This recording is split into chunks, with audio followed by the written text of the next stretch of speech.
Allah hər adamın qarşısına elə günah çıxardacaq mütləq ki, ona dözmək çətindir.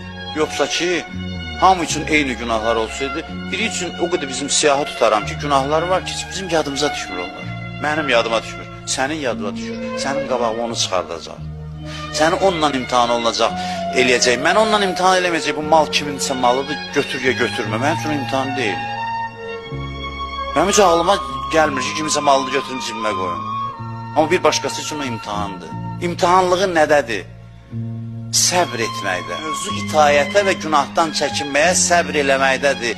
Əmsal budur, ölçü budur, şəxsiyyətin meyarı budur. Günahdan çəkinməyə dəyər verən səbirdir. Hansı günahdan çəkindin? Çətin idi? Bəli. Səbr elədin? Bəli. Buyur cənnətə.